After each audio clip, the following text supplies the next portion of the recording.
If your rear tire on your bike, or maybe even your front tire, has the wobbles like this, okay, chances are maybe your spokes need realigning. Not chances, definitely. In my instance, I have a couple of spokes that are actually broken on here. Let's see if I can find them.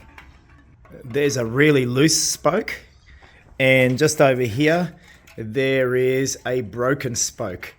So I just want to show you very quickly how to remove a broken spoke and to change it over and fix it up and to tighten them up so that your bike rear tire will spin nicely. Please subscribe. So first things first, remove your rear tire. Next, we need to remove the tube. If you've got a tube in the tire, which I do, we're going to have to remove the cassette and the disc over here so that we can access the spokes and also put in new ones.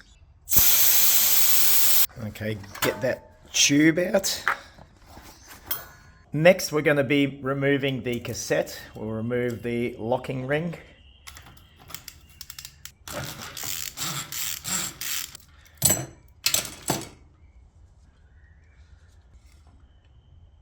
And I'll also remove the disc brake here. Just makes access to all the spoke holes much easier. Now I've taken a good look around at my spokes, and this one is the one that's broken. Okay, so I have to replace that. Run my fingers around,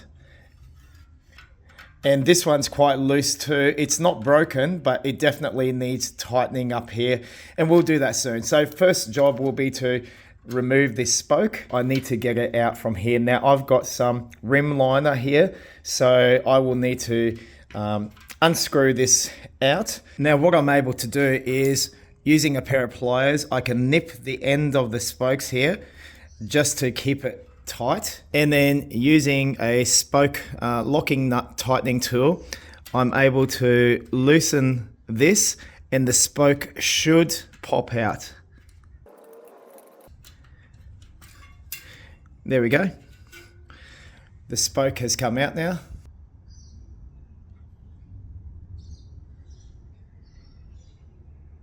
Doing it this way, I didn't have to, puncture the rim liner, and I can just simply screw another spoke up into there, hopefully. Now it's worthwhile just noting that there are different kinds of spokes. The ones on my mountain bikes, generally the J style, although some bike wheels do have the straight type of spokes, and they've both got similar threads at the bottom. You do need to, when you're ordering this online, know what length you need to get in terms of spokes. So that's just something to be aware of. We're going to be installing these ones. So there is my hole in question.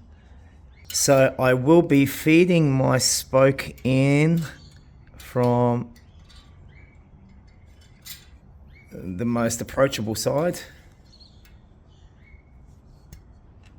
Bend it around like so. And now, generally speaking, we can follow the other spokes. The spoke next door is going underneath this one here. So I'm going to be doing the same thing here. I'm going underneath and then kind of just bend it a little bit. And I've got the same orientation. And now I have come to screwing on the locking nut. So the challenge now is to get this threaded end of the spoke into the nut. To do that, we do have to bend this a little bit, sort of like so, and there's quite a bit of flex in it. And we'll position it inside that locking nut, and then we use our little wrench to start tightening it up and threading it on nicely. And that's working beautifully. Good.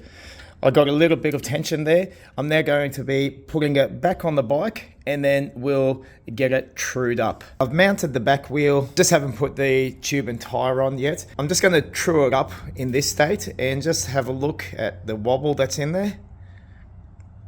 We're going to try to fix that up. We just use a little zip tie. This is just a DIY method, but it works. Do it this way.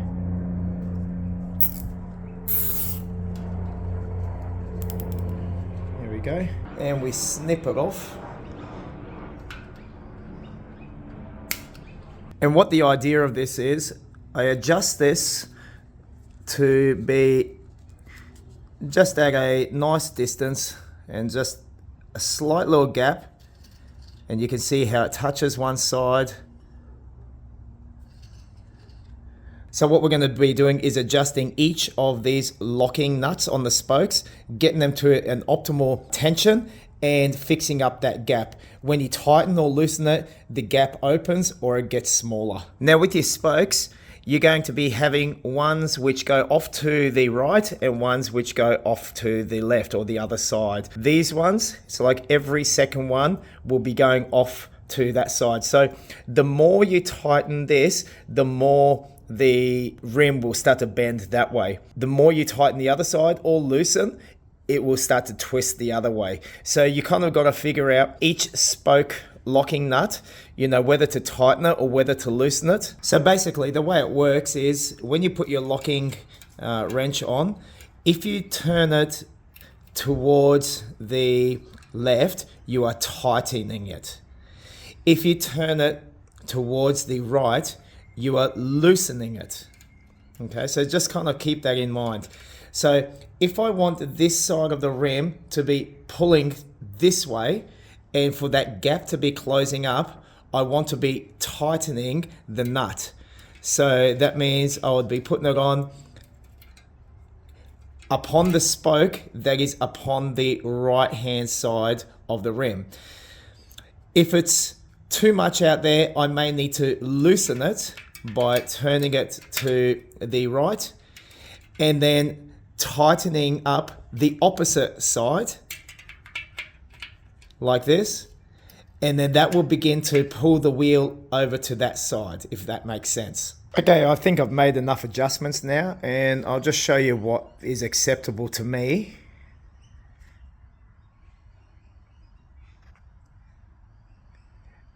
Now, it's not absolutely perfect, but it's good enough for me.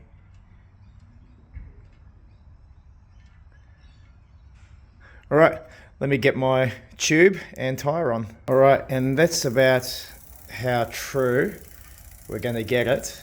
And that is pretty good for me. And normally what I do, I just leave this little zip tie just here. When I need to true it up again, then I just turn it in and do what I just showed you on this video. All right, and that's it. Thanks for watching.